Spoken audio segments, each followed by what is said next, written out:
हमारा टॉपिक है वह है पश्च कपालास्थि यानी कि ऑक्यूपिटल बोन्स। तो देखिए हमारी इससे पहले काफ़ी सारी बोन्स जा चुकी है, इस पर अब हमारी पहली 2 थी, अब है हमारी 3rd। तो देखिए ये संख्या में 1 होती है और दोनों एक अस्थि होती है, दोनों के पीछे एक अस्थि होती है जो कपाल के पीछे का भाग बनाती है, यानी कि जो हमारा स्कल का हिस्सा होता है उसके पीछे का भाग बनाती है तथा कुछ गोलाई लेकर नीचे अंदर की ओर झुकी रहती है। इसे पाश्चात अस्थि या पश्च कपालास्थि भी कहते हैं। और इस अस्थि के नीचे की ओर एक बड़ा सा छिद्र होता है, यानी कि एक होल होता है, जैसा मैंने आपको डायग्राम में बताया है। तो इसमें एक छोटा एक होल होता है, एक बड़ा होल होता है जिसे फोरामेन मैग्नम कहते हैं और इस छिद्र में सुषुम्ना नाड़ी मेरुदंड में उतरती है। फोरामेन के दोनों ओर 2 उभार यानी कि कॉन्डाइल्स रहते हैं जिन्हें ऑक्सीपिटल कॉन्डाइल्स कहते हैं। ये प्रथम कशेरुका के साथ एक जोड़े बनाते हैं जिसके द्वारा सिर इधर उधर हिलता है, यानी कि जिसके द्वारा हमारा सिर जो है मूवमेंट करता है। हम किसी भी डायरेक्शन में इजीली किसी भी चीज़ को देख सकते हैं। जिस तरह हम अपने सर को हिलाते हैं तो वो एक पहली कशेरुका के द्वारा देखा जाता है। फिर आती है हमारी शंखास्थि यानी टेम्पोरल बोन। ये संख्या में 2 होती है। ये खोपड़ी की जड़ के पास दोनों बगल में होती है, जैसा इस पे डायग्राम में दिखा है कि जहाँ डार्क कलर की यानी जहाँ पर डार्क कलर आपको शो हो रहा है ये हमारे ईयर की साइड होती है। दोनों कनपटियों का निर्माण करती है, यानी कि जहाँ हमारे कान होते हैं वहीं इनका यानी शंखास्थि का निर्माण होता है। यह सामने में जतुकास्थि यानी कि एक जो जतुकास्थि होती है उसके ऊपर पार्श्वर कास्थि से तथा पीछे से पश्च कपालास्थि से जुड़ी होती है। कानों के लिए छिद्र ऐसी अस्थि में होते हैं। ऐसे छिद्र कर्ण में नाली अंदर की ओर जाती है, यानी कि जो हमारी शंखास्थि होती है ये हमारे दोनों साइड्स के जो ईयर होते हैं, कान होती हैं, यानी कनपटियों का निर्माण करती है। फिर आती है हमारी जतुकास्थि। यह एक चमगादड़ की भांति पंख फैलाए आकार की कपाल की तली में होती है और यह खोपड़ी के मध्य में स्थित होती है, यानी कि खोपड़ी के बिल्कुल सेंट्रल में होती है। यह मुख, गुहा तथा मस्तिष्क का विभाजन करती है, यानी कि हमारे फेस यानी जो हमारा मुंह होता है, गुहा होती है, तो जो हमारा मस्तिष्क होता है उसका विभाजन करती है, उसका डिवीज़न करती है। और यह संख्या में 1 होती है। नवजात शिशु के कपाल में यह स्थान बहुत कोमल होता है, यानी कि क्योंकि देखिए जब बच्चा छोटा होता है तो उसकी जो शरीर के ऑर्गन्स होते हैं बहुत नाजुक होते हैं और बहुत ज़्यादा कोमल होते हैं। तो नवजात शिशु के कपाल में यह स्थान बहुत कोमल यानी बहुत सॉफ्ट होता है। धीरे धीरे में इसमें कठोरता आती है, क्योंकि जिस तरीके से बच्चे आयु को अपनी एक एज के अकॉर्डिंग बढ़ता रहता है, अपनी मैच्योरिटी प्राप्त करता है, तो उसी तरह ये कोमल जैसे पहले कोमल होती है लेकिन ये धीरे धीरे एक कठोरता यानी कि स्ट्रॉन्गनेस अपना लेती है। यह अस्थि का रूप ले लेती है, यानी जो कठोर अस्थि होती है उसका रूप ले लेती है। इन बच्चों के कपाल के मध्य में अगर छूकर देखा जाए तो यानी कि इस अस्थि के मध्य में एक सैंडल के आकार का गड्ढा होता है, यानी कि अगर आप अपने सिर के बैक साइड में अगर आप देखते हो छोटे बच्चे के स्पेशली, तो उसके जैसे ही आप उसके खोपड़ी यानी कि जो उसकी स्कल होती है अगर उसकी स्कल की तरफ देखोगे तो आप एक उसके नीचे यानी कि सिर के बिल्कुल बीच में पीछे बैक साइड में एक हल्का सा कर्व आता है या एक हल्का सा गड्ढा आता है। तो इसको इजीली छूकर देखा जा सकता है या इजीली इसको छूकर हम पहचान सकते हैं। इस अस्थि के मध्य में एक सैंडल के आकार का गड्ढा होता है जिसे हाइपोफाइसिस फोसा या सेला टर्सिका कहते हैं। ऐसी हाइपोफाइसियल फोसा में पीयूष ग्रंथि स्थित होती है।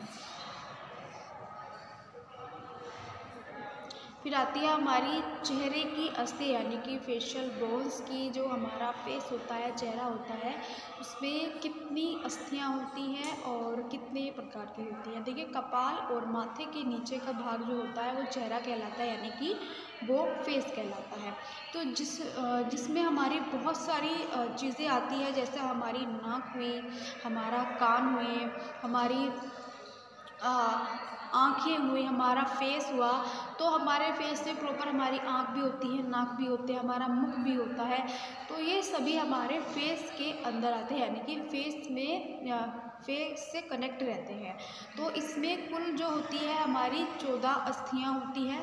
जैसे मैंने पहले बताया कि फेस में 14 अस्थियाँ होती हैं, और ये अस्थियाँ संख्या के आधार पर निम्न प्रकार से है, यानी कि ये जो अस्थियाँ होती हैं अपने अपनी कार्य के अकॉर्डिंग, संख्या के अकॉर्डिंग अलग अलग प्रकार की हैं। तो पहली है इसमें ऊपरी जबड़े की अस्थियाँ, फिर आती है हमारी अधोहन या निचले जबड़े की अस्थियाँ, फिर आती है हमारी तालू की अस्थियाँ, नासास्थियाँ, नाक जो हमारी नोज़ होती है, नाक और नाक के पर्दे वाली या सिरिकास्थि, फिर आती है हमारी अश्रु अस्थियाँ, फिर आती है हमारी कपालोस्थियाँ, फिर आती है हमारी नाक होती है, नाक के अंदर की जो अशुद्धियाँ होती हैं, या जिसे हम यानी कि जो हमारी नाक में उपस्थित होती है, तो वो हमारी एक तरीके से शंखाकृति अस्थियाँ भी होती है। तो हमारे कुल मिलाकर के फेस में हमारी 14 टाइप्स की अस्थियाँ होती हैं, जिनका अपना एक अलग अलग कार्य होता है।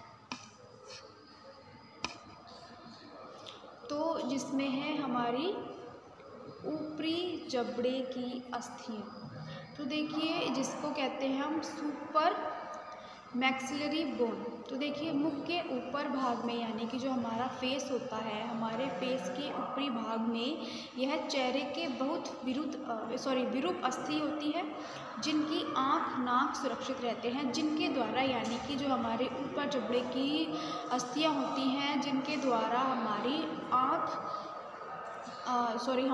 जिनमें हमारी जो आँखें और हमारी नाक एक तरीके से सुरक्षित रहती है, या इनके द्वारा हमारी जो एक तरीके से हमारे फेस के बहुत नाजुक अंग होते हैं, हमारी आँख, तो इनको एक तरीके से सुरक्षा मिलती है।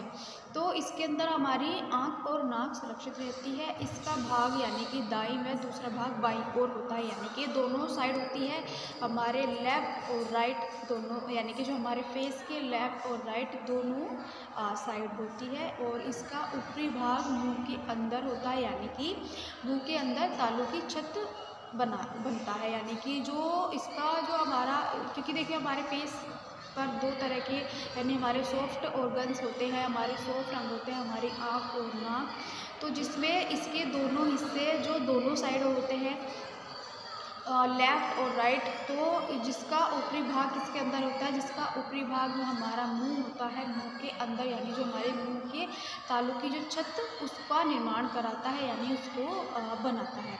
तो इस अस्थि में दोनों और दांतों के लिए 8-8 गड्ढे होते हैं, यानी कि इन अस्थियों में जहाँ से हमारे दांतों का निर्माण होता है, यानी जिनके द्वारा हम भोजन को अच्छे से चबा पाते हैं, तो उनके निर्माण के लिए उसमें यानी हमारे दांतों के लिए, यानी जहाँ से हमारे दांत उत्पन्न होते हैं, वहाँ से 8-8 गड्ढे होते हैं। तो इसी तरह जिसमें मैंने आपको पहले बताया है कि जिस तरह हमारी फेस की अस्थियों में 14 अस्थियाँ होती है, तो कुछ हमारे ऊपरी जिसमें हमारा पहला जो टॉपिक है वो है ऊपरी जबड़े की अस्थियाँ। तो जो हमारा ऊपरी जबड़ा होता है, जिसमें हमारे दांतों का निर्माण होता है, तो उसके लिए भी 8-8 अस्थियाँ होती हैं। तो जो ये एक तरीके से, क्योंकि देखिए इन्हीं के ऊपर हमारी आँख और कान होते हैं, तो जिस तरीके से हमारी आँखों और नाक को एक तरीके से प्रोटेक्ट करती है। तो इसी तरह हमारी इसमें जो हमारी फेस की बहुत सारी अस्थियाँ होती हैं, जिनको अलग अलग पार्ट में डिवाइड किया गया है, जिनके कुछ अलग अलग नाम होते हैं, और उन्हीं नाम के अकॉर्डिंग उनके कार्य भी होते हैं। तो हमारी फेस की अस्थियाँ होती है, जो स्कल का पार्ट होता है, स्कल यानी हमारी जो खोपड़ी होती है, जो हमारा एक तरीके से फोरहेड होता है, यानी माथे से लेकर के जो हमारा फेस यानी जो हमारे मुख तक का हिस्सा होता है, वो हमारा एक तरीके से चेहरा यानी कि फेस कहलाता है। तो जितने भी हमारे फेस में जितने पार्ट आते हैं, हमारी आँख, हमारी चाहे उसमें नाक हो, चाहे हमारे उसमें हमारा मुख हो, तो उन सबको मिला करके हमारे टोटल हमारे शरीर में 14 अस्थियों का निर्माण होता है, जो अलग अलग कार्य करती हैं अपने नाम के अकॉर्डिंग। तो स्टूडेंट्स, जो इसकी आगे का टॉपिक है वो मैं आपको नेक्स्ट वीडियो में बताऊँगी।